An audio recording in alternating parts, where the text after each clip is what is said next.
वेद में हिंदू शब्द नहीं है, श्रुति में हिंदू शब्द नहीं है, पुराणों में हिंदू शब्द नहीं है, रामायण में हिंदू शब्द नहीं है, श्रुति में हिंदू शब्द नहीं है, गीता में हिंदू शब्द नहीं है। ब्राह्मणों के किसी भी संस्कृत ग्रंथ में हिंदू शब्द उपलब्ध नहीं है। फिर यह हिंदू शब्द आया कब? तो हिंदू शब्द जब मुसलमानों का 7वीं शताब्दी के आसपास आक्रमण हुआ, और आक्रमण होने के बाद जो लोग यहां आए, उन लोगों ने यहां की प्रजा को हिंदू कहना शुरू कर दिया। यानी इसका मतलब यह है कि हिंदू आक्रमणकारी मुसलमानों के द्वारा दिया हुआ शब्द है। पराजित प्रजा को, गुलाम प्रजा को, हीन प्रजा को दिया हुआ नाम है। हिंदू शब्द में हीन शब्द प्रधान है। शब्दों का अगर संधि विग्रह करो तो हीन शब्द प्रधान है, मुख्य है। हीन दू, तो हीन शब्द जो है वो दू तो आधा है, हीन शब्द जो है वो मुख्य है। इसका मतलब यह है कि यह हीनतादर्शक शब्द है, और स्वाभाविक रूप से जिनको दुनिया में जितने भी पराजित करने वाले लोग होते हैं, वो पराजित होने वाले लोगों को हीन ही मानते हैं। केवल भारतीय लोगों का मुद्दा नहीं है। तो आक्रमणकारी मुसलमानों ने यहां की प्रजा को हीनता सूचक, गुलामों को, जिनको जो वो उनकी प्रजा थे, उनको हिंदू नाम दिया। आक्रमणकारी मुसलमानों ने 1875 तक जो मैं कह रहा हूं वही ब्राह्मण भी कहते थे कि ये शब्द विदेशी है, ये गाली है। दयानंद सरस्वती ने जब आर्य समाज नाम का संगठन बनाया, तो दयानंद सरस्वती ने कहा कि हिंदू मुसलमानों की दी भी गाली है। ये दयानंद सरस्वती ने कहा। और दयानंद सरस्वती बाल गंगाधर तिलक जो ब्राह्मणों के सबसे बड़े नेता हुए, उसके पहले वाले बड़े नेता है। बाल गंगाधर तिलक के पहले वाले बड़े ब्राह्मण नेता है, उसके बाद में बाल गंगाधर तिलक है।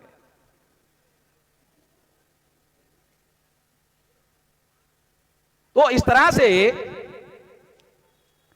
बाल गंगाधर तिलक भी इस शब्द को मानने के लिए तैयार नहीं है। 1922 को जब हिंदू महासभा बनी, 1922 को, तब हिंदू शब्द जो है ब्राह्मणों ने दावपेच के तहत स्वीकार किया। दावपेच के तहत क्यों बोल रहा हूं? क्योंकि ब्राह्मण अपने को हिंदू नहीं मानते हैं, हिंदू कहते हैं। डिफरेंस बिटवीन कहना और मानना। पुलिस वाले भी सुन रहे हैं, सुन ले, उनका भी प्रबोधन हो जाएगा, जागरण हो जाएगा। उनको पढ़ाते नहीं है, समझाते नहीं है, कोई पुलिस में ट्रेनिंग होना चाहिए।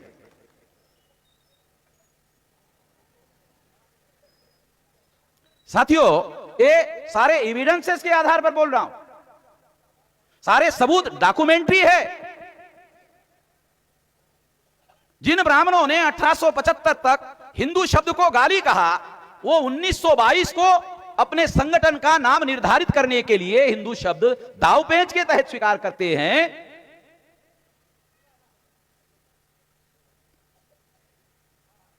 क्या कारण हुआ?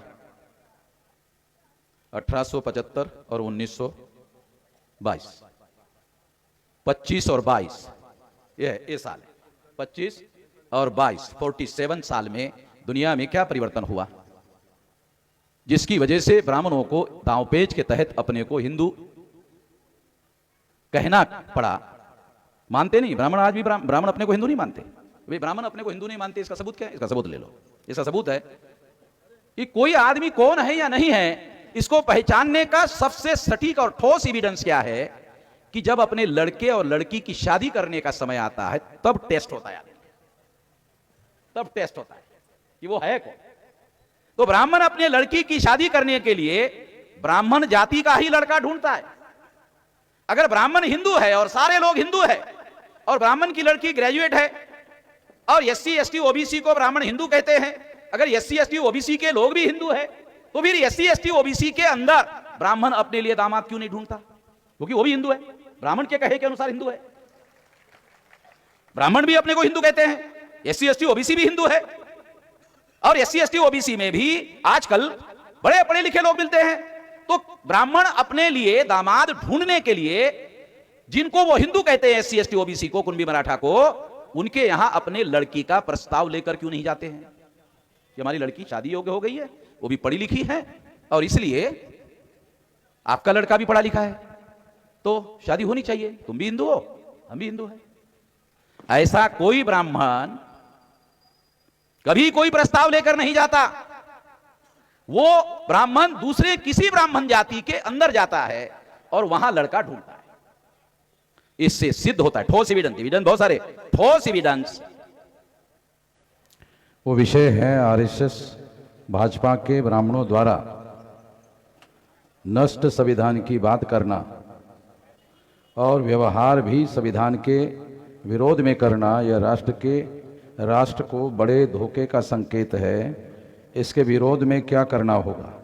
एक चिंतन, मद्रास हाईकोर्ट के जजमेंट के आधार पर मुनियप्पन स्वामी मंदिर के अंदर बुद्ध की मूर्ति है, वह बौद्धों के हवाले करनी होगी। उसी तर्ज पर भारत के तमाम प्रसिद्ध मंदिरों के अंदर बौद्ध अवशेष है, इसलिए अयोध्या समेत सभी बौद्ध स्थल बौद्धों के हवाले करने चाहिए। एक ऐतिहासिक अध्ययन। तीसरा विषय है भारतीय पुरातत्व विभाग का आरएसएस भाजपा के द्वारा देश पर ब्राह्मणवाद थोपने का ब्राह्मणी षड्यंत्र चल रहा है, ये तीसरा विषय है। चौथा है रामायण महाभारत बौद्ध जातक कथाओं की चोरी करके लिखे गए हैं, डकैती का पर्दाफाश। पांचवा है बौद्ध विरासत को बचाने हेतु राष्ट्रव्यापी जन आंदोलन करना होगा और उसके लिए राष्ट्रव्यापी संगठन का निर्माण पूर्व शर्त है। साथियों, बहुत सारे विषय हैं, 5 विषय हैं, 5 घंटे का इसमें समय लग सकता है हर विषय पर बात करने के लिए। ना आपके पास समय है, ना मेरे पास अभी इसकी सारी बातें बताने के लिए समय है। मगर इसके बारे में बहुत सारा रिसर्च हम लोगों ने रिसर्च करके सबूतों के साथ बहुत सारी किताबें आप लोगों के सामने लाई, तो उसको आप लोगों को पढ़ना चाहिए और उसके अंदर जो तथ्य और सबूत दिए गए हैं उसका सारे देश भर में प्रचार प्रसार करना चाहिए। ये प्रचार और प्रसार इसलिए करना चाहिए क्योंकि इस देश में सब कुछ मूल निवासी बहुजनों का है, अर्थात इस देश में बहुसंख्य लोग हम हैं। ब्राह्मण केवल 3.5% है, महाराष्ट्र में 3.5% भी नहीं है। सारे देश का आंकड़ा के आधार पर बता रहा हूं, सारे देश भर में 3.5% है। इस हिसाब से अल्पसंख्य ब्राह्मण संख्या के बल पर हमारे साथ किसी आधार पर मुकाबले में टिक नहीं सकते। इसलिए ब्राह्मणों के द्वारा जो हम लोगों की विरासत है और उस विरासत के साथ इस देश के 120 करोड़ से ज्यादा लोगों का बड़े पैमाने पर जो भावना जुड़ी हुई है, उन लोगों का दिमाग बदलने के लिए ब्राह्मणों ने हमारी ही विरासत का ब्राह्मणाइजेशन करके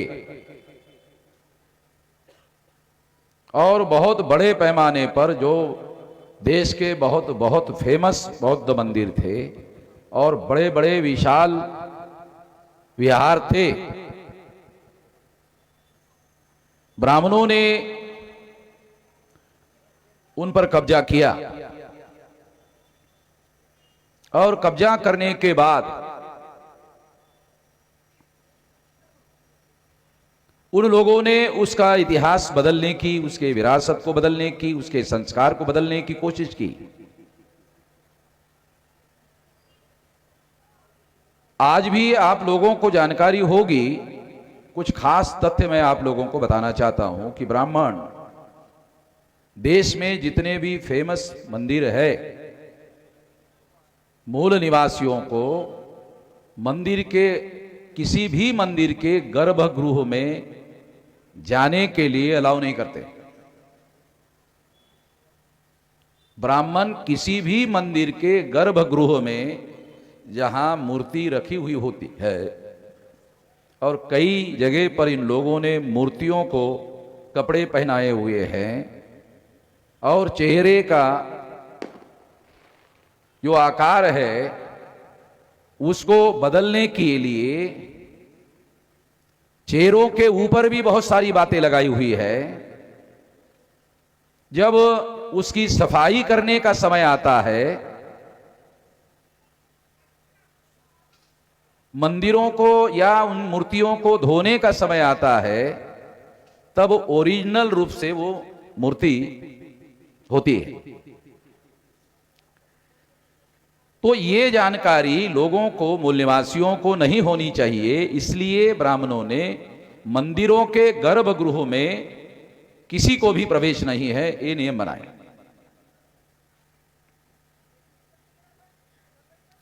ये नियम इस बात का सबूत है कि ब्राह्मण कुछ बातों को छुपाना चाहते हैं।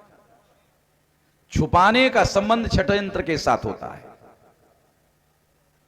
यानी अगर किसी की हत्या करनी है तो उसके सारे तौर तरीके छुपकर बनाए जाते हैं, योजना छुपकर बनाई जाती है, प्लानिंग छुपकर बनाया जाता है, उसके लिए हथियार का उपयोग छुपकर किया जाता है।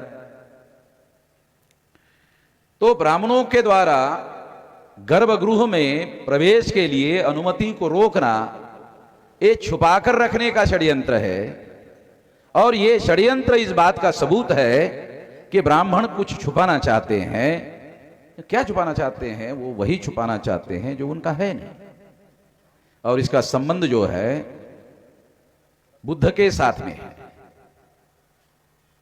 और ये सारा काम ब्राह्मणों ने सम्राट बृहदत्त मौर्य, जो चंद्रगुप्त मौर्य के खानदान का आखिरी सम्राट था, पुष्यमित्र शुंग नाम के ब्राह्मण ने ईसा पूर्व 185 को यह हत्या की गई। बौद्ध सम्राट पुष्यमित्र शुंग, इसकी सम्राट बृहदत्त मौर्य की पुष्यमित्र शुंग नाम के ब्राह्मणों ने हत्या की। और हत्या करने के बाद ही ये सारा जो मैंने पहले बताया ये करने का इतिहास है। ऐसा नहीं है कि शुंगों का राज जो है ज्यादा देर चला। शुंगों का राज ज्यादा देर नहीं चला। जो मौर्य साम्राज्य का अगर भारत का नक्शा देखो तो यह अफगानिस्तान तक फैला हुआ है। बहुत सारे जो अभिमानी बौद्ध है, जिनको बौद्ध होने का अभिमान है, गर्व है, होना चाहिए, मगर अभिमान और गर्व रखने वाले लोगों को उनका इतिहास जरूर मालूम होना चाहिए। आप सुनकर हैरान हो जाओगे कि जो बौद्धों की सबसे बड़ी यूनिवर्सिटी तक्षशिला पाकिस्तान में है। मुझे नहीं लगता गर्व से अपने को बौद्ध कहने वाले जो लोग हैं उनको पता है। नालंदा, विक्रमशिला इधर भारत में है, मगर तक्षशिला जो है वो पाकिस्तान में। क्यों है? क्योंकि सारा का सारा पाकिस्तान बुद्धिस्ट था। सारा उससे आगे जो अफगानिस्तान है वो बुद्धिस्ट था। अफगानिस्तान के आगे और भी बुद्धिस्ट का नक्शा देखो तो वहां के लोग आकर शुंगों का राज समाप्त किया। यदि इतिहास अगर पढ़ो तो आपको डॉक्यूमेंट्री एविडेंस मिलेगा कि वहां के लोग आए, जब उनको पता चला, आकर उन्होंने शुंगों का राज समाप्त किया। और शुंगों का राज समाप्त करने के बाद और फिर बौद्ध राजाओं का, ये कनिष्क वगैरह जो है, उसके बाद कनिष्क भी सम्राट थे। वो केवल राजा नहीं थे, राजाओं का राजा होता है उसको सम्राट बोलते हैं। राजा और सम्राट में क्या फर्क है, थोड़ा सा ये भी हमारे लोगों को समझ में आना चाहिए।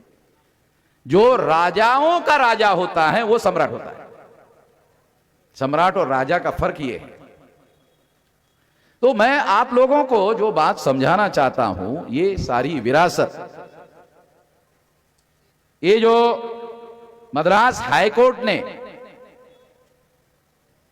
जो निर्णय दिया, ये लैंडमार्क जजमेंट है। ये इतना बड़ा फंडामेंटल जजमेंट है कि अगर मद्रास हाईकोर्ट के जजमेंट को प्रेसिडेंट माना जाए, नजीर, प्रेसिडेंट का मतलब है नजीर माना जाए, तो सारे देश भर के जो बड़े बड़े मंदिर है, अगर छानबीन किया जाए तो वो सारे के सारे बुद्धिस्ट लोगों के आपको दिखाई देंगे। ब्राह्मणों को क्या है, ब्राह्मण तो विदेशी है, वो यहां का मूल्यवासी नहीं है। सुनो सुनो सुनो, दिमाग में जाने दो। जो मैं कहना चाहता हूं उसे ग्रहण करो, और उसे ग्रहण करके गांव में ज्यादा से ज्यादा लोगों को जाकर के समझाओ। हमारा जो तरीका है, हम जो आपको समझा रहे हैं, वो कोई काल्पनिक बातें नहीं है, हिस्टोरिकल फैक्ट है। और किसी ब्राह्मण ने जो आज तक मैं कह रहा हूं कि ये गलत है, गलत है नहीं कहा अभी तक। किसी ब्राह्मण के पास इतनी योग्यता नहीं है कि वो मोहम्मद नबी इस्लाम की बातों को गलत साबित कर दे, क्योंकि मैं कोई बात बगैर सबूतों के नहीं बोलता हूं। तो इसलिए मैं आप लोगों को जो बता रहा हूं वो बहुत महत्वपूर्ण बात है।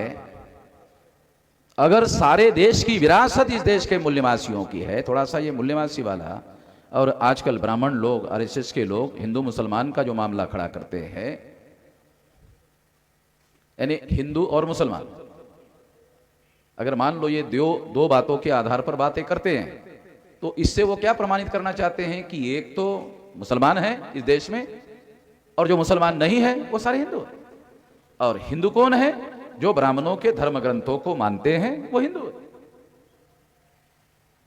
ब्राह्मणों के धर्म ग्रंथों को मानने वाले मतलब वर्ण व्यवस्था को मानने वाले, जाति व्यवस्था को मानने वाले, अस्पृश्यता को मानने वाले, शूद्रत्व पिछड़े वर्ग पर थोपा गया इसको भी मानने वाले, घुमंतु जाति को बहिष्कृत किया गया उसको मानने वाले, महिलाओं को दास बनाने वाले जो धर्म ग्रंथ ब्राह्मणों के हैं।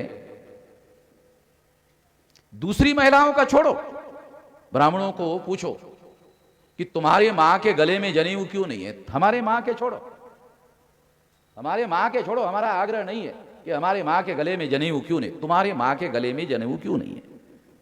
तुम्हारे बीवी के, वो तो तुम्हारी मां है ना, तुम्हारे मां के गले में जनेऊ क्यों नहीं है? तुम्हारे पत्नी के गले में जनेऊ क्यों नहीं है? तुम्हारे बेटी के गले में जनेऊ क्यों नहीं है? तुम्हारे बहू के गले में जनेऊ क्यों नहीं है? हमारी छोड़ो, वो इस बात का जवाब नहीं दे पाएंगे। क्यों? क्योंकि वो इस बात को खुलकर कहने की हिम्मत नहीं रखते कि ये सारे के सारे शूद्र है और हमारे धर्म ग्रंथों के अनुसार शूद्रों को जनेऊ धारण करने का अधिकार नहीं है। ये बात वो कहेंगे नहीं, क्योंकि वो प्रचार में तो हिंदू मुसलमान कह रहे। मैं आपको बताना चाहता हूं, हिंदू शब्द सिंधु घाटी की सभ्यता में था नहीं। हिंदू शब्द जब महावीर ने और बुद्ध ने अपना वैचारिक अभियान चलाया, उस दौरान उनके साहित्य में हिंदू शब्द था नहीं था। उसके बाद मौर्य साम्राज्य स्थापित हुआ और आखिरी सम्राट बृहदत्त मौर्य की हत्या की ब्राह्मण विश्वामित्र सिंह ने। तो ये 10 राजाओं के काल में जो लिटरेचर भारत में अवेलेबल है, जो साहित्य उपलब्ध है, हिंदू शब्द था नहीं था। सम्राट बृहदत्त मौर्य की हत्या करने के बाद जो तमाम कनिष्क राजा हुए और बहुत सारे राजा हुए, उसमें हिंदू शब्द नहीं है। गुप्तोत्तर काल में रामायण और महाभारत लिखा गया। अरे रामायण महाभारत में हिंदू है? तुम्हारे वेद में हिंदू शब्द नहीं है, श्रुति में हिंदू शब्द नहीं है, पुराणों में हिंदू शब्द नहीं है, रामायण में हिंदू शब्द नहीं है, श्रुति में हिंदू शब्द नहीं है, गीता में हिंदू शब्द नहीं है। ब्राह्मणों के किसी भी संस्कृत ग्रंथ में हिंदू शब्द उपलब्ध नहीं है।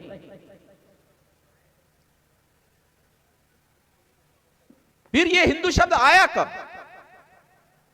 तो हिंदू शब्द जब मुसलमानों का 7वीं शताब्दी के आसपास आक्रमण हुआ, और आक्रमण होने के बाद जो लोग यहां आए, उन लोगों ने यहां की प्रजा को हिंदू कहना शुरू कर दिया। यानी इसका मतलब यह है कि हिंदू आक्रमणकारी मुसलमानों के द्वारा दिया हुआ शब्द है। पराजित प्रजा को, गुलाम प्रजा को, हीन प्रजा को दिया हुआ नाम है। हिंदू शब्द में हीन शब्द प्रधान है। शब्दों का अगर संधि विग्रह करो तो हीन शब्द प्रधान है, मुख्य है। हीन दू, तो हीन शब्द जो है वो दू तो आधा है, हीन शब्द जो है वो मुख्य है। इसका मतलब यह है कि यह हीनतादर्शक शब्द है, और स्वाभाविक रूप से जिनको दुनिया में जितने भी पराजित करने वाले लोग होते हैं, वो पराजित होने वाले लोगों को हीन ही मानते हैं। केवल भारतीय लोगों का मुद्दा नहीं है। तो आक्रमणकारी मुसलमानों ने यहां की प्रजा को हीनता सूचक, गुलामों को, जिनको जो वो उनकी प्रजा थे, उनको हिंदू नाम दिया। आक्रमणकारी मुसलमान 1875 तक जो मैं कह रहा हूं वही ब्राह्मण भी कहते थे कि ये शब्द विदेशी है, ये गाली है। दयानंद सरस्वती ने जब आर्य समाज नाम का संगठन बनाया तो दयानंद सरस्वती ने कहा कि हिंदू मुसलमानों की दी भी गाली है। ये दयानंद सरस्वती ने कहा। और दयानंद सरस्वती बाल गंगाधर तिलक जो ब्राह्मणों के सबसे बड़े नेता हुए, उसके पहले वाले बड़े नेता है। बाल गंगाधर तिलक के पहले वाले बड़े ब्राह्मण नेता है, उसके बाद में बाल गंगाधर तिलक है।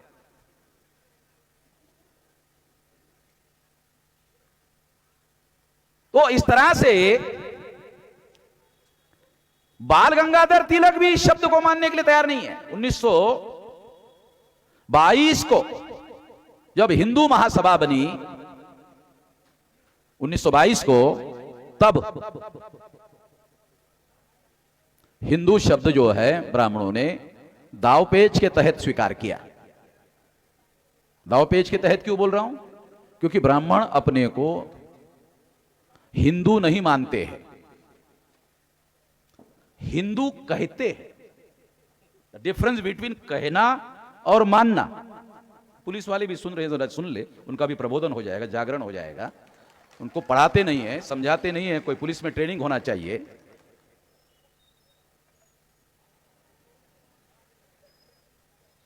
साथियों, ये सारे एविडेंसेस के आधार पर बोल रहा हूं, सारे सबूत डॉक्यूमेंट्री है।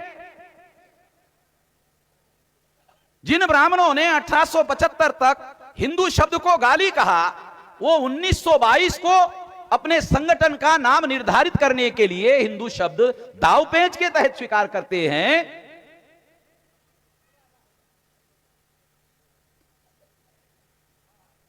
क्या कारण हुआ? 1875 और 1922 25 और 22 ये साल है, 25 और 22, 47 साल में दुनिया में क्या परिवर्तन हुआ, जिसकी वजह से ब्राह्मणों को दांवपेच के तहत अपने को हिंदू कहना पड़ा। मानते नहीं ब्राह्मण, आज भी ब्राह्मण अपने को हिंदू नहीं मानते। भाई ब्राह्मण अपने को हिंदू नहीं मानते, इसका सबूत क्या है? इसका सबूत ले लो। इसका सबूत है कि कोई आदमी कौन है या नहीं है, इसको पहचानने का सबसे सटीक और ठोस एविडेंस क्या है कि जब अपने लड़के और लड़की की शादी करने का समय आता है तब टेस्ट होता है, तब टेस्ट होता है कि वो है कौन। तो ब्राह्मण अपने लड़की की शादी करने के लिए ब्राह्मण जाति का ही लड़का ढूंढता है। अगर ब्राह्मण हिंदू है और सारे लोग हिंदू है और ब्राह्मण की लड़की ग्रेजुएट है और एससी एसटी ओबीसी को ब्राह्मण हिंदू कहते हैं, अगर एससी एसटी ओबीसी के लोग भी हिंदू है तो फिर एससी एसटी ओबीसी के अंदर ब्राह्मण अपने लिए दामाद क्यों नहीं ढूंढता? क्योंकि वो भी हिंदू है, ब्राह्मण के कहे के अनुसार हिंदू है। ब्राह्मण भी अपने को हिंदू कहते हैं, एससी एसटी ओबीसी भी हिंदू है, और एससी एसटी ओबीसी में भी आजकल बड़े पढ़े लिखे लोग मिलते हैं। तो ब्राह्मण अपने लिए दामाद ढूंढने के लिए जिनको वो हिंदू कहते हैं, एससी एसटी ओबीसी को, कुणबी मराठा को, उनके यहां अपने लड़की का प्रस्ताव लेकर क्यों नहीं जाते हैं कि हमारी लड़की शादी योग्य हो गई है, वो भी पढ़ी लिखी है, और इसलिए आपका लड़का भी पढ़ा लिखा है तो शादी होनी चाहिए, तुम भी हिंदू हो हम भी हिंदू हैं। ऐसा कोई ब्राह्मण कभी कोई प्रस्ताव लेकर नहीं जाता। वो ब्राह्मण दूसरे किसी ब्राह्मण जाति के अंदर जाता है और वहां लड़का ढूंढता है। इससे सिद्ध होता है, ठोस एविडेंस, एविडेंस बहुत सारे, ठोस एविडेंस सिद्ध करने वाला कि ब्राह्मण प्रचार करने के लिए हिंदू कहता है मगर अपने जीवन में अपने को ब्राह्मण ही मानता है। कहना और मानना, अगर हिंदू मानना ही नहीं है और केवल कहना है और उसका प्रचार करना है तो क्यों करना है? क्यों करते हैं प्रचार? क्योंकि 1917 को, ये 22 में जो चेंज हुआ उसका हिस्टोरिकल कारण है। 1917 को इंग्लैंड में एडल्ट फ्रेंचाइज की चर्चा शुरू हुई, आंदोलन शुरू हुआ। इंग्लैंड में हर 21 साल के व्यक्ति को वोट का अधिकार नहीं था। इंग्लैंड में महिलाओं को वोट का अधिकार नहीं था। इंग्लैंड में केवल मात्र पढ़े लिखे और टैक्स पेयर को वोट का अधिकार था। तो वहां के आम लोगों ने, अंग्रेजों ने 1917 को आंदोलन शुरू किया, एडल्ट फ्रेंचाइज होना चाहिए, प्रौढ़ मताधिकार होना चाहिए, वयस्क मताधिकार होना चाहिए, हर 21 साल के व्यक्ति को वोट का अधिकार होना चाहिए, और डेमोक्रेसी में हमें भी वोट देने का अधिकार होना चाहिए और हमारे सहमति से भी सरकार बनाई जानी चाहिए। जब यह आंदोलन इंग्लैंड में शुरू हुआ तो खतरे की घंटी भारत में बज गई। समझ रहे हो? आंदोलन इंग्लैंड में शुरू हुआ और खतरे की घंटी भारत में बज गई। क्यों? क्योंकि भारत भारत नहीं था, भारत ब्रिटिश इंडिया था। 1917 में भारत भारत नहीं था, भारत ब्रिटिश इंडिया था, यानी भारत ब्रिटेन के अधीन, अंग्रेजों के अधीन था। इसलिए ब्राह्मणों ने, जो उस समय इंग्लैंड में जाके पढ़ते थे, तो उनको जानकारी थी, उनके अंदर यह समझदारी पैदा हो गई थी, उनको यह बात समझ में आई कि यदि इंग्लैंड में प्रौढ़ मताधिकार लागू हो गया तो भारत ब्रिटिश इंडिया है, आज नहीं तो कल, कल नहीं तो परसों, परसों नहीं तो तरसों भारत में भी प्रौढ़ मताधिकार, वयस्क मताधिकार लागू होगा। अगर भारत में वयस्क और प्रौढ़ मताधिकार लागू हुआ तो ब्राह्मणों ने सोचा, अरे हम तो 3.5% है, अगर 3.5% लोगों को भी वयस्क मताधिकार और भारत के तमाम लोगों को वोट का अधिकार अगर मिल जाता है, हर 21 साल के व्यक्ति को वोट का अधिकार अगर मिल जाता है, तो हम तो 3.5% है। 3.5% ब्राह्मणों की संख्या के आधार पर ब्राह्मण ग्राम पंचायत का पंच नहीं चुन सकता, तो सरपंच बनाने का सवाल नहीं है। जब ब्राह्मण गांव का पंच नहीं चुन सकता तो सरपंच कहां से बनाएगा? जब गांव का सरपंच नहीं बना सकता तो देश की पंचायत का प्रधानमंत्री कैसे बनाएगा? यह है सवाल। अगर देश की पंचायत का ब्राह्मण प्रधानमंत्री नहीं बना पाएगा तो फिर हमारा वर्चस्व कैसे रहेगा? यह सवाल था। इस सवाल का जवाब ढूंढना था। तो इस सवाल का जवाब ढूंढने के लिए उन्होंने रणनीति बनाई, दांवपेच बनाया कि अब हमको ब्राह्मणों को अपने आप को हिंदू कहना है और तमाम मुसलमानों के विरोध में जो भी देश में लोग हैं वो सारे के सारे जो है हिंदू है, ये सारे हिंदू है।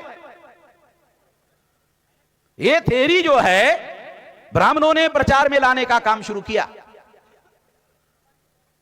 इसका परिणाम क्या हुआ कि मुसलमानों के विरोध में हिंदू और हिंदू के विरोध में मुसलमान। इस थ्योरी का प्रचार करने वाले भारत में तमाम ब्राह्मण थे। हिंदू मुसलमान के थ्योरी ने ही 14 अगस्त 47 को भारत के टुकड़े किए। ध्यान रखो, बहुत खास बात बता रहा हूं, बहुत फंडामेंटल बात बता रहा हूं, सबूतों के आधार पर बोल रहा हूं। हिंदू मुसलमान के प्रचार ने ही 14 अगस्त 47 को पाकिस्तान बनाया, भारत के टुकड़े किए। जो लोग आज हिंदू मुसलमान का प्रचार कर रहे हैं वो लोग अपना वर्चस्व स्थापित करने के लिए ऐसा कर रहे हैं ताकि schedule caste, schedule tribe, OBC और कुनबी, मराठा और तमाम सारे देश भर के जो लोग हैं जो ब्राह्मण नहीं है उन लोगों को हिंदू के नाम पर ब्राह्मणों के नेतृत्व में इकट्ठा किया जा सकता है। और अगर ब्राह्मणों के नेतृत्व में हिंदू के नाम पर इकट्ठा करने में हम कामयाब होते हैं तो ब्राह्मण प्रधानमंत्री बन सकता है, नहीं तो ग्राम पंचायत का सरपंच भी नहीं बन सकता।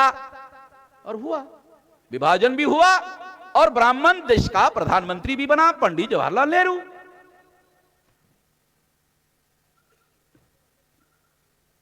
हमारे देश में ये सब हो रहा है। उस समय तो 14 अगस्त 47 में तो हमारा कोई संगठन नहीं था, हमारी तो इतनी कोई ताकत नहीं थी।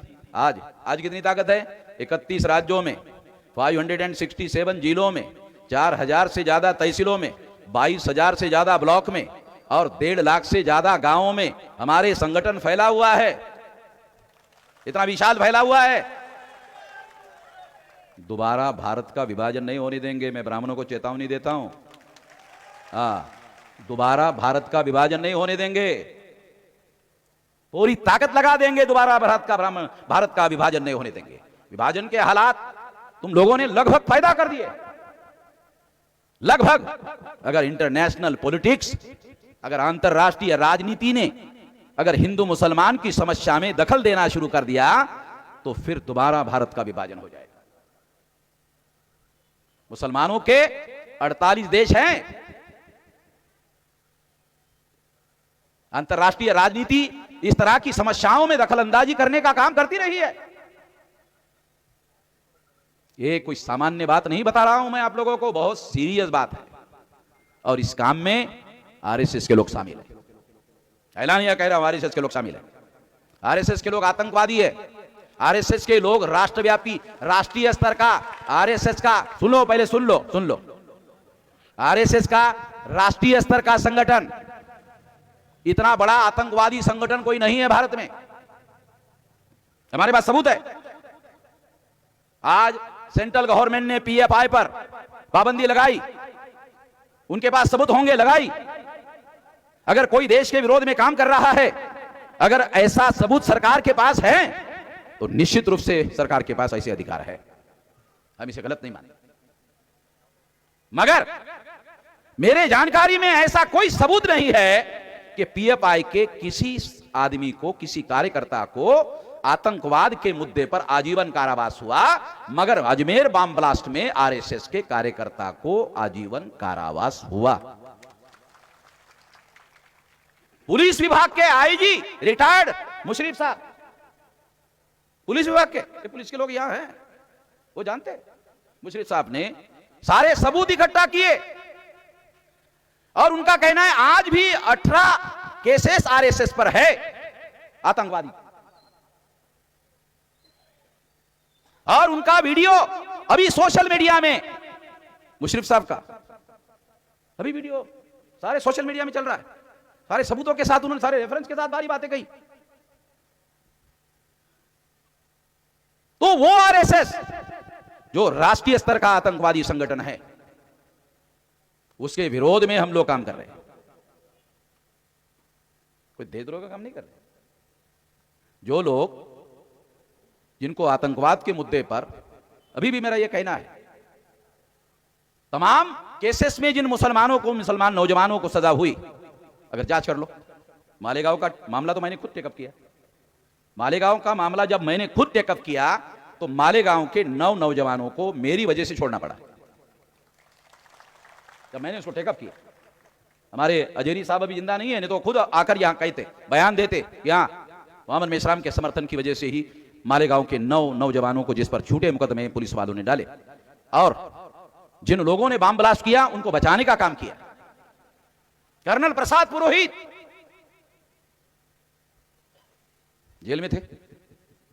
जब 2014 में बीजेपी की सरकार आई तो कर्नल प्रसाद पुरोहित को इन्हीं लोगों ने जमानत दिलवाई। प्रज्ञा ठाकुर को सांसद बनाया, केस अभी भी चल रहा है। कर्नल प्रसाद पुरोहित का हेमंत करकरे एटीएस प्रमुख, पुलिस विभाग के लोग हैं, पुलिस विभाग के ही अधिकारी, हेमंत करकरे एटीएस के स्टेट लेवल के प्रमुख, आईबी के कहने पर हेमंत करकरे को, आरएसएस के लोगों को बचाने के लिए उसको मारा। हेमंत करकरे को, पुलिस के ही आदमी को मारा, हेमंत करकरे को मारा। हाँ,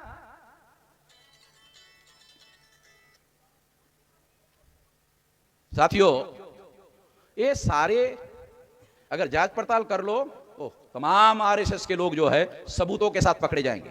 कुछ लोगों के तो फोटो मुशर्रफ साहब कहते हैं, कुछ लोगों के तो चेहरे भी वीडियो में, रिकॉर्ड में आए थे। वो आदमी गायब है अभी भी। तो उनका कहना है कि वो आरएसएस का आदमी था, बम ब्लास्ट में शामिल था, चेहरा उसका पकड़ा गया था। तो उनका कहना है आरएसएस ने उसको मार दिया, आरएसएस ने उसको मार दिया, अपने उनके आरएसएस के आदमी को मार दिया। और उसका जो चेहरा था, ये जो सर था, उसको साथ मिलान करके देखा गया फोटो के साथ, तो वो मिल रहा था। सुनील जोशी की बात ले लो। सुनील जोशी के माता पिता ने कंप्लेंट किया कि मेरे बेटे को आरएसएस के लोगों ने मारा। शिंदे का बयान है, पुलिस वाले यहां है, शिंदे ने कोर्ट में अपना बयान दिया कि जितने भी बम ब्लास्ट हुए उसका ट्रेनिंग आरएसएस के हेडक्वार्टर पर दिया गया और मैं उसमें था। शिंदे कह रहा है नागपुर में ट्रेनिंग दिया गया।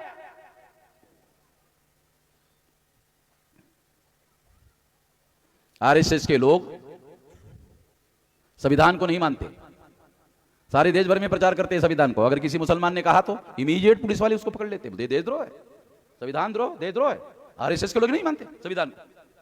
आरएसएस को अभी 3 साल के बाद 100 साल हो जाएंगे। मैं चुनौती देता हूं पुलिस वालों को भी और तमाम पत्रकारों को भी कि आरएसएस ने आज तक कोई ऐसा रिजोल्यूशन पास किया जिसमें यह लिखा हो कि भारत के संविधान पर हम विश्वास करते हैं?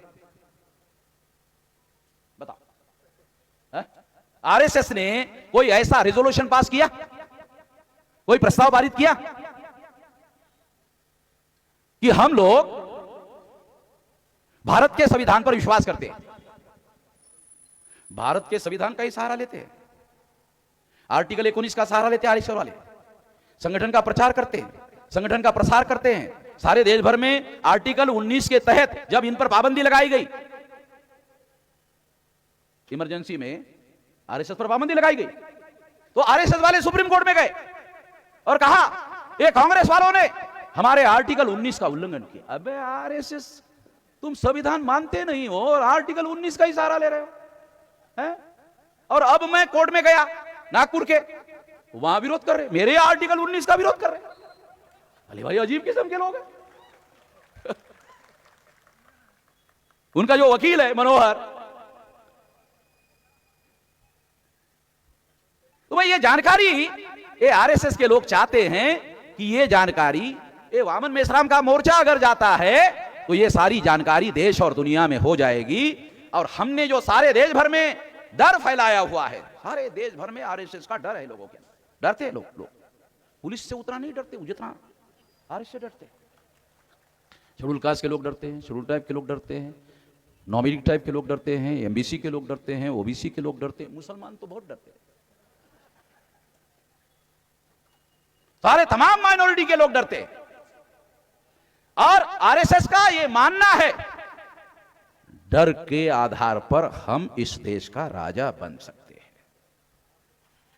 डर को वो हथियार बना रहे हैं। अगर रूल ऑफ लॉ है देश में, अगर संविधान का राज है, तो ये डर क्यों है? ये डर फैलाने के लिए क्यों अलाउ किया जा रहा है? मैं भारत के तमाम बहुसंख्यक लोगों के मन में जो डर बिठाया गया है उस डर को खत्म करना चाहता हूं। आरएसएस के हेडक्वार्टर पर मोर्चा लेकर जाने के पीछे जो उन्होंने सारे देश भर में डर फैलाया, उस डर को खत्म करना चाहता हूं ताकि इस देश की प्रजा भय मुक्त हो जाए, मुक्त हो जाए। भय फैलाना भी इंडियन पीनल कोड में अपराध है, आईपीसी में अपराध है। तो ये लोग भय फैला रहे और मीडिया का सहारा लेकर बम ब्लास्ट खुद कर रहे हैं और मुसलमानों का प्रचार कर रहे हैं और पुलिस मशीनरी का सारे देश भर में इस्तेमाल करते हुए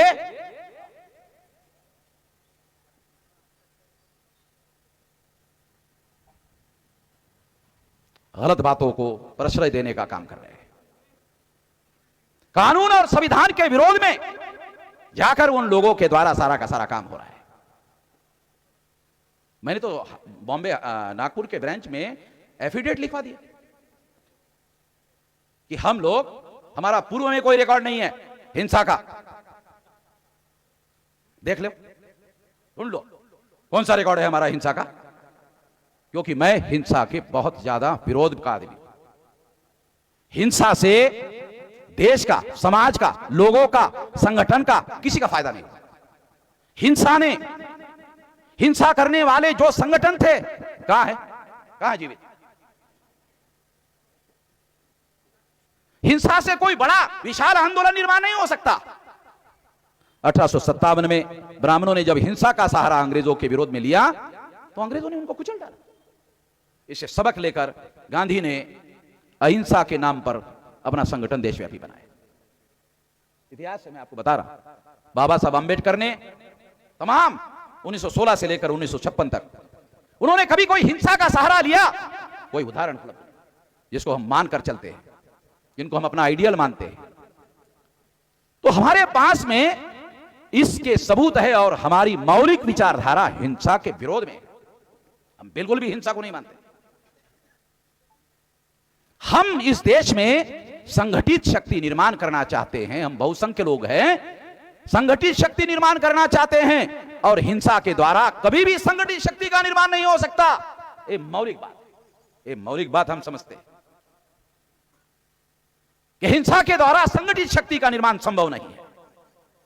इसीलिए हम लोग कानून और संविधान के दायरे में रहकर अपना सारा काम आज तक करते आए हैं। और नागपुर हाईकोर्ट में हमने हलफनामा दाखिल करके लिखवाया, मगर न्यायपालिका जो नागपुर की हाईकोर्ट की है उनको गुप्त लेटर लिखकर जो जज 10 मिनट पहले सारे फैसले हमारे फेवर में देने लायक था और आरएसएस का वकील मनोहर, उसकी बात हमारे वकील ने, फिरदौस मुर्दा ने हर आर्गुमेंट काउंटर किया। मनोहर का आर्गुमेंट खुद जज साहब इनकार कर रहे थे, गलत बोल रहे हो, सारे वकीलों ने हमको बताया। तो मनोहर जो है उसके साथ में खड़े थे सारे के सारे आरएसएस के लोग खड़े थे उधर, वकील, अभिवक्ता संघ जो है आरएसएस का संगठन है वकीलों का। जब उनको देखा कि ये निर्णय तो इनके फेवर में जा रहा है, जब देखा तब एडवोकेट मनोहर ने एक गुप्त लेटर जज को दिया। और जब गुप्त लेटर जज को दिया तो हमारे वकील ने फिरदौस मिर्जा ने कहा कि जज साहब, ये लेटर में क्या लिखा हुआ है मुझे जानने का अधिकार है संवैधानिक, बराबर है? क्या लिखा हुआ है? Chief justice of India Ramana ने कहा फेयरवेल में, धमकियों के खत मुझे भी आते थे, टेलीफोन मुझे भी आते थे। चीफ जस्टिस ऑफ इंडिया ने कहा फेयरवेल में, दिल्ली में कहा, तो नागपुर ब्रांच में तो लेवल के हिसाब से छोटे जज है।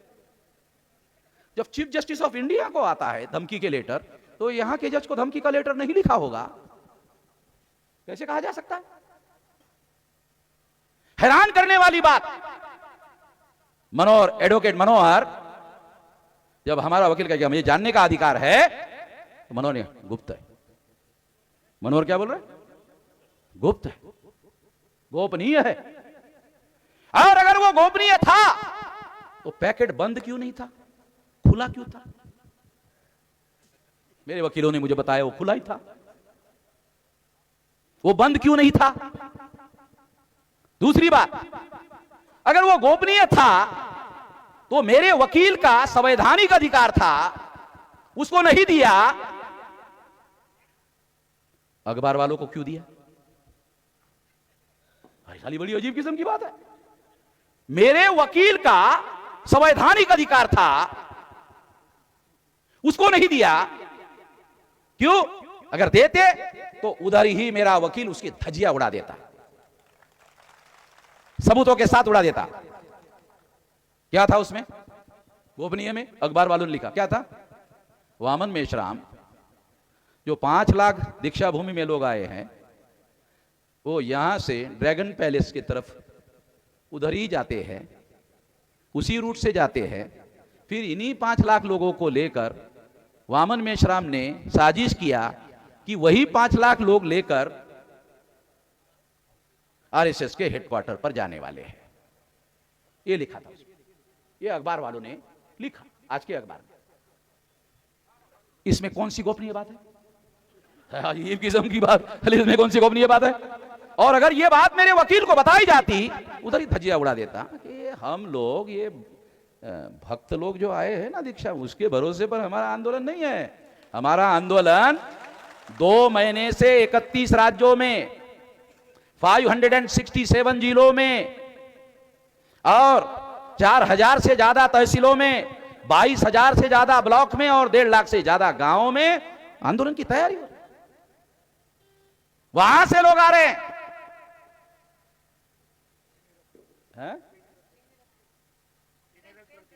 क्या बोल रहे? अरे कितने डरपोक लोग हैं आरएसएस वाले, साले ट्रेनें रद्द कर दी है, साले क्या गांडू लोग हैं? हजारों करोड़ रुपए का नुकसान कर रहे, राजस्व का नुकसान कर रहे। अरे मैं शांतिपूर्ण तरीके से मोर्चा लेकर जाने की बात कर रहा हूं, मेरा कोई रिकॉर्ड नहीं है। मुझे अंदरूनी जानकारी मिली। आप बोलेंगे अंदरूनी कैसे? तो कुछ लोग बोलते हैं कि आपकी सारी जानकारी सीआईडी वालों के पास है।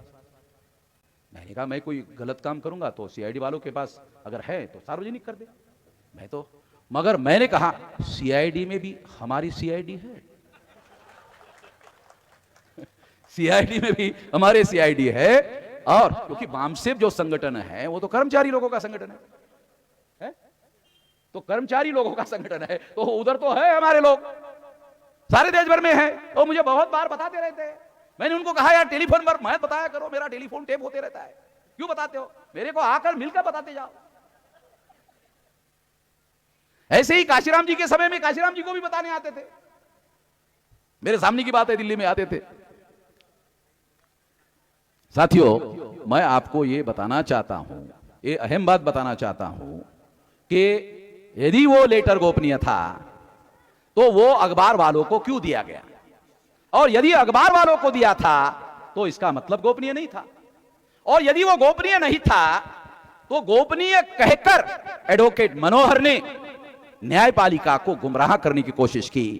संभवतः जब हमारे वकील ने मांग की कि हम लोगों को जानकारी देने का अधिकार है, इसमें क्या लिखा हुआ हमको जानकारी चाहिए, तो जज ने कहा 10 मिनट का एडजॉर्न किया, बहस को 10 मिनट रोका, जज साहब चैम्बर में गए, उनको रोकने का मतलब था मैं आने के बाद आपकी बात सुनता हूं, आप रुको, आपकी जो आप बहस कर रहे हैं ना, आप रुको, मैं चैम्बर से 10 मिनट रोक रहा हूं, 10 मिनट के बाद आता हूं, फिर आपकी बात सुनता हूं। इसका मतलब रोकने का मतलब यह था। जज साहब ने कहा कि आप रुको, मैं आता हूं, फिर आपको जो कहना है वो सुनता हूं। जज साहब चैम्बर में गए, चैम्बर में जाने के बाद 10 मिनट के बाद जज साहब कुर्सी पे बैठे आए, आते ही कहा वामन मेश्राम की केस डिसमिस की जाती। अरे सुना ही नहीं। न्यायपालिका को वो गोपनीय लेटर नहीं था, धमकी देने वाला लेटर था। अरे शेम कहने से कुछ नहीं होगा, ये बहुत बेशरम लोग हैं भाई, जो न्यायपालिका के विरोध में भी षड्यंत्र करने का काम कर रहे। शेम शेम कहने से हम संतुष्ट हो जाएंगे, काम नहीं होगा भाई। कुत्ते के पुंगली में, कुत्ते के पूंछ में पुंगली डालो और 1 महीने के बाद निकालो, क्या होगा? पुंगली सीधी होड़ी जाएगी, होगी क्या? टेढ़ी की टेढ़ी रहेगी भाई। तो शेम कहने से कुछ नहीं होगा। तो हमारे पूर्वजों ने कहा है, जो लातों के भूत होते हैं वो बातों से मानते नहीं है, मगर लात भी संवैधानिक होनी चाहिए, ये मेरा कहना है। लात भी अगर आप मारना चाहते हो तो भी संवैधानिक होनी चाहिए। तो जो लात संवैधानिक कैसे होती है? आर्टिकल 19 के तहत संगठन बनाओ, संगठित शक्ति का निर्माण करो, और वो शक्ति इतनी बढ़ाओ, इतनी बढ़ाओ, इतनी बढ़ाओ कि केंद्र में तुम्हारी सरकार आ जाए, और सरकार आने के बाद फिर लात मारो, संवैधानिक लात। किसी ने नहीं बताया होगा आज तक, मैं बता रहा हूं आपको। ये इसको कहते हैं संवैधानिक लात, और ये अधिकार संविधान में आपको दिया है, भारत के सभी नागरिकों को दिया है, इसका उपयोग करो। हम उपयोग कर रहे हैं, ज्यादा नहीं, 2030 तक सेंटर में कोई भी सरकार हमारे समर्थन से बनने वाली नहीं है, 2030 तक। क्योंकि मुझे मालूम है ना सारे देश भर में हमारी ताकत क्या है, आपको थोड़ी पता है, आप अपने जिले में करते हो। मेरे पास तो सारे देश और जिलों में कहां कहां संगठन की कितनी ताकत है वो मुझे मालूम है, उसके आधार पर बता रहा हूं। 2030 तक सेंटर में, राज्यों में नहीं, सेंटर में कोई भी सरकार हमारे समर्थन के बगैर नहीं बनेगी, कोई भी सरकार। 2030 तक, 2029 तक 2 लोकसभा के चुनाव होंगे, 24 को और 29 को। कैलकुलेटेड बोल रहा हूं। पुलिस लोग गैर कानूनी तरीके से अब उनका आदेश का पालन कर रहे हैं, कल मेरे आदेश का पालन करना पड़ेगा। मैं पुलिस की मजबूरी समझता हूं, मैं पुलिस की मजबूरी समझता हूं। आज वो जो रूलर है उसका आदेश का पालन कर रहे हैं, कल हमारे लोगों का राज होगा तो हमारी बात मानेंगे। उनकी मजबूरी है, मजबूरी का नाम महात्मा गांधी।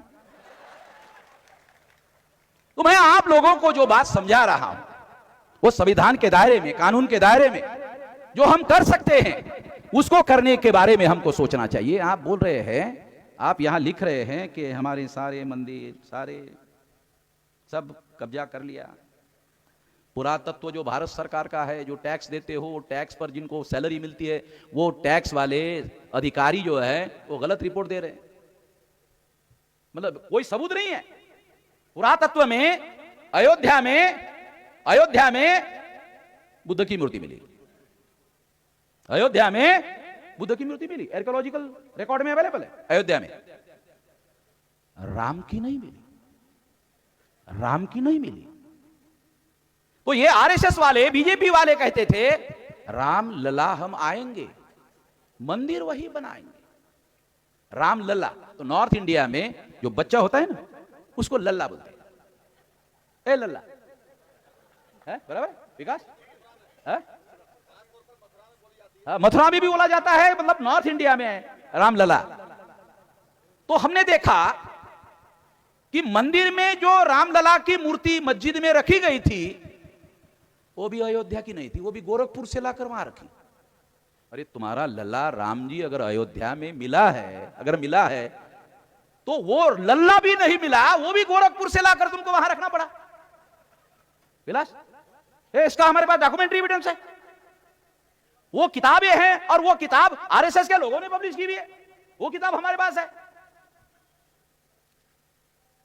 यानी मूर्ति जो है रामलला की वो भी अयोध्या में नहीं मिली, वो भी गोरखपुर से लाना पड़ा। यानी अयोध्या में कुछ मिलता ही नहीं था उनका, कुछ भी नहीं था। अरे कुछ तो थोड़ा बहुत होता है, कछु कछु नहीं था, कछु कुछ नहीं था। रंजन गोगोई जो चीफ जस्टिस थे, उनके ऊपर एक महिला के द्वारा चरित्र हनन का आरोप लगवाकर उसके द्वारा ये फैसले करवाए गए। जब हमको मौका मिलेगा ना, मिलेगा ही, मिलेगा ही, 200% मिलेगा ही। तो जो लोग राम मंदिर बना रहे ना, मस्जिद थी मुसलमानों के द्वारा जब बनाई गई, तो उस समय ब्राह्मणों ने ही मुसलमानों को मदद की। हमारे पुरखों का वहां विहार था, बौद्ध विहार खत्म करने के लिए ब्राह्मणों ने मदद की, और ब्राह्मण और मुसलमान दोनों ने कब्जा किया था वहां, बराबर है, इलाज दोनों का कब्जा था। भाई ये बड़ी हैरान करने वाली बात है कि जो ब्राह्मण अभी मुसलमानों से लड़ रहे थे, तो मुसलमानों के राज में ब्राह्मण और मुसलमानों ने मिलकर विहार को नष्ट किया। मुसलमानों की मदद से अयोध्या में, और उसी तरह से वाराणसी में, उसी तरह से मथुरा में ये ब्राह्मणों ने किया और मुसलमानों के साथ मिलकर किया। अभी क्या कहते हैं? नहीं, मुसलमान विदेशी। अब क्या कहते हैं? मुसलमान विदेशी है। मैंने कुछ दिन पहले घोषित किया, जो विदेशी मुसलमान थे सारे पाकिस्तान चले गए हैं। अभी भारत में जितने मुसलमान हैं सारे के सारे मूल निवासी हैं, और जिन मुसलमानों को सर्टिफिकेट चाहिए मूल निवासी का, वो मेरे से ले लिया। मैंने सारे देश भर में प्रचार शुरू कर दिया कि सारे देश भर में जो मुसलमान है, जो विदेशी थे पाकिस्तान चले गए, जो रह गए वो सारे के सारे भारतीय मुसलमान है, मूल निवासी मुसलमान है। और जो मुसलमान भारतीय है, मूल निवासी है, जब मैंने ऐसे किया, जब मैंने ऐसे कहा, 8 दिन के बाद मोहन भागवत ने बयान दिया। मेरे एक कहने के 8 दिन के बाद मोहन भागवत ने बयान दिया, मुसलमानों के पुरखे, हमारे पुरखे एक ही थे। अरे कालपर्यंत तुम्ही ते विदेशी आहेत असं म्हणत होता रे, आणि आता तुम्ही म्हणता तुमचे पूर्वज आणि आमचे पूर्वज एकच। अरे ही उलटी कशी काय केली? उलटी करणे म्हणतात याला, आपल्या मराठी भाषेमध्ये याला उलटी करणे म्हणतात। ये उल्टी कैसे हो गई? वामन मेश्राम की वजह से उल्टी हो गई। मैंने केवल आरएसएस के हेडक्वार्टर पर मोर्चा लेकर जाने का ऐलान किया, तो वहां 150 लोग आरएसएस के हेडक्वार्टर पर स्टेट रिजर्व पुलिस के थे। तो भागवत ने सेंट्रल गवर्नमेंट को कहा है तो स्टेट के लोग हैं, तो उसमें वामन मेश्राम के लोग हो सकते हैं। अब स्टेट के रहेंगे वो भी नागपुर के, और उसमें साले मेश्राम के साथी नहीं रहेंगे तो फिर कैसे हो सकता है? बराबर, भागवत का गलत नहीं था। भागवत ने सेंट्रल को लिखा कि ये स्टेट रिजर्व पुलिस वाले आरएसएस के हेडक्वार्टर की सुरक्षा नहीं कर सकते, सेंट्रल गवर्नमेंट की लाओ। तो सेंट्रल गवर्नमेंट ने CISF, central industrial security force के 150 जवानों को वहां लगाया। सारे देश के लोग आरएसएस को डरते हैं, और आरएसएस के लोग वामन मेश्राम को डरते हैं। अन्यथा 150 लोगों को लगाने की क्या जरूरत थी? न्यायपालिका को धमकी देने का लेटर लिखने की क्या जरूरत थी? न्यायपालिका ने, सुप्रीम कोर्ट ने आज तक आंदोलन के विरोध में कोई फैसला नहीं दिया। कल इधर हुआ, सारे जितने फैसले सुप्रीम कोर्ट के, हाई कोर्ट के नहीं, सुप्रीम कोर्ट के सारे फैसले आंदोलन के समर्थन में। नागपुर के हाई कोर्ट ने चंद्रशेखर के समर्थन में फैसला दिया। जो चंद्रशेखर ने सहारनपुर में हिंसा किया, हिंसा की वजह से जेल में डाला गया, वो साल भर में जेल में रहा। बराबर है परमेंद्र, तुम्हारे इलाके की बात बोल रहा हूं। उसके ऊपर यूएपीए लगाया, यूएपीए में जमानत नहीं होती, वो लगाया। उसको नागपुर में सभा करने के लिए न्यायपालिका ने अनुमति दी। अरे मैंने कौन सा जेल गया भाई, मैंने, मेरे ऊपर एफआईआर भी नहीं है? हैरान करने वाली बात है। तो आरएसएस के लोगों ने न्यायपालिका को धमकी देने का काम किया। वो जो गुप्त लेटर लिखा गया गोपनीयता के नाम पर, अगर वो मेरे वकील को दिया गया होता तो मैं इसे धमकी नहीं कहता। मेरे वकील को नहीं दिया गया, इसलिए मैं कहता हूं धमकी है। मेरा संवैधानिक अधिकार है, मेरे वकील का संवैधानिक अधिकार है, जानने का मौलिक अधिकार है, कानून है जानने का, जानकारी का कानून बनाया भारत सरकार ने, और कोर्ट में तो फंडामेंटली है। अगर सामने वाला वकील कुछ कह रहा है तो हमारे सामने कह रहा है। तो जब मनोहर समझ गया कि उसकी दाल गलने वाली नहीं है, उसके सारे लॉजिक, उसके सारे तथ्य, सारे बात जब छुटलाई जा रही थी, तब उसने गोपनीयता का और धमकी देने का सहारा लिया। ये देश के लोकतंत्र के लिए, संविधान के लिए बहुत ज्यादा खतरनाक बात है। इसलिए मैं आप लोगों को बताना चाहता हूं कि देश का संविधान खतरे में है, देश का लोकतंत्र खतरे में है। हम तो शांतिपूर्ण तरीके से हमारा आंदोलन आगे बढ़ाना चाहते हैं। हम शांति से और कानून और संविधान के दायरे के बाहर रहकर, आरएसएस के लोगों को मालूम है वामन मिश्रा कानून के विरुद्ध में नहीं जाएगा, संविधान के विरुद्ध में नहीं जाएगा। फिर वामन मेश्राम के ऊपर अगर मान लो गोली चलाना है, मान लो कोई बल प्रयोग करना है, कैसा करे? आरएसएस के लोगों ने सोचा कैसा करे? उसके मोर्चा में आरएसएस के लोग घुसा दो। इसकी भी जानकारी हमको मिली है। अब पुलिस वालों को हमने जानकारी दी कि बजरंग दल का आदमी ऐसा कह रहा था।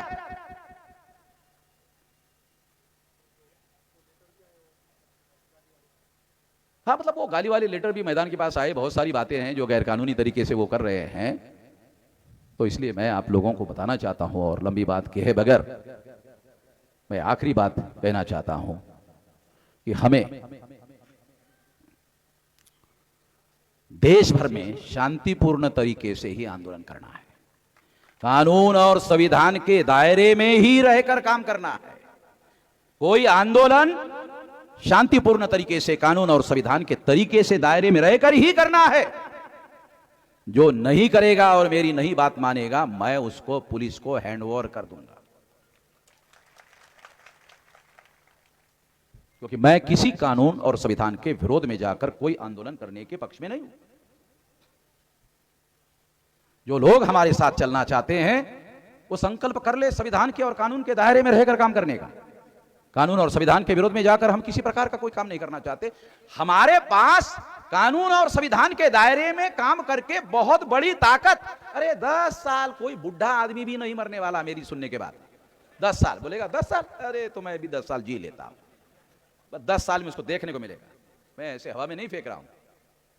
जितने भी आरएसएस के लोग थे, आरएसएस के विरोधी लोग थे, जितने भी सारे देश भर में, वो बोलते थे आरएसएस के विरोध में, मगर कोई आदमी आरएसएस के विरोध में जो बोलता था, आरएसएस के विरोध में कोई एक्शन करने की हिम्मत नहीं कर सका। हमने की।